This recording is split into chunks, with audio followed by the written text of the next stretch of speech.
Greetings, YouTube. Today I'd like to discuss an article that had been posted to Metafilter back in November. It's been sitting in my video idea folder for a bit.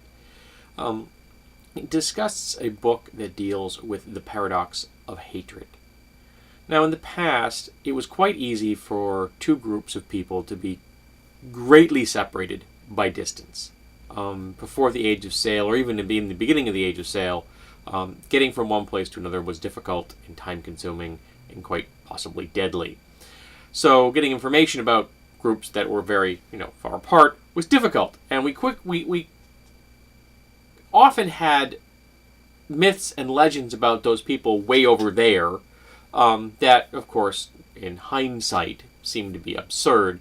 For example, legends of peoples that had no heads and they had their faces on their torsos, or people that only had one leg and hopped around, and these kinds of things. But when these legends and myths were told, they were told in a fanciful manner. They were often told very seriously. They were told in an air of mystery and exploration and wonder.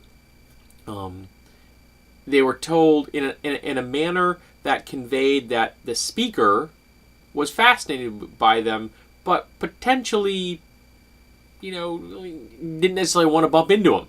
Did you really want to run into somebody with a face on their chest? That gets scary. You could have actually described it. Some of these stories would have been said in a sense of awe, in the literal sense of that word, or fear. But for people to hate, distant groups don't hate each other. You need proximity for hatred. And hatred isn't just a tool of proximity. Hatred is a tool of manipulation of language and information, how you frame an argument. Now, I'm going to read two little passages from an interview with the author. Most people consider suicide bombings as motivated by hate, while very few people consider airstrikes on populated areas to be hate crimes. The media often describes the suicide attacks as hate crime, but I have never come across a report describing U.S. drone attacks in Pakistan that have killed over 3,500 people as hate crimes. This suggests that hatred is at work, and this ideology helps determine who is blamed for being the initiators of hate, and who becomes the target of hatred, and in fact, when hatred counts as hatred at all. And the second little passage is down here. Think about the Hutu and the Tutsi, the Serbs and the Croats, the Turks and the Armenians, the Israelis and the Palestinians, and so on. I'm not simply saying that love can turn into hatred or vice versa, but that hatred is always an ambivalent experience and a hyperbolic concept. One cannot hate an individual or group without attachment, and closeness without love. Lack of attachment tends to produce indifference, not hatred. And I think that's very important. For two groups or two individuals to really hate each other, there has to have been a relationship in the past. Now, if you find an individual who hates someone who they have never had a relationship with, they have never been raised to think that that group, that person belongs to, or that individual themselves are worthy of hatred, they have never had anything to do with them, truly and utterly in isolation, that person is probably psychologically imbalanced. No. For all the people out there that hate that aren't insane, there is some relationship between that individual and the group or person that they hate. It could just be flat out racism because of the way they were raised. Or they could have been taught during adulthood that that group over there is a danger to their job or to their way of life or to their religion or what have you. But there has to be a threat from that group on some level. There has to be that relationship, that closeness, that intimacy. They are interlocked and intertwined. For groups that are completely and utterly isolated, there isn't going to be any hatred. And then you might be saying, well, how come, terrorists in India or in the Middle East or somewhere hate the United States? Well, yes, those two places are far apart.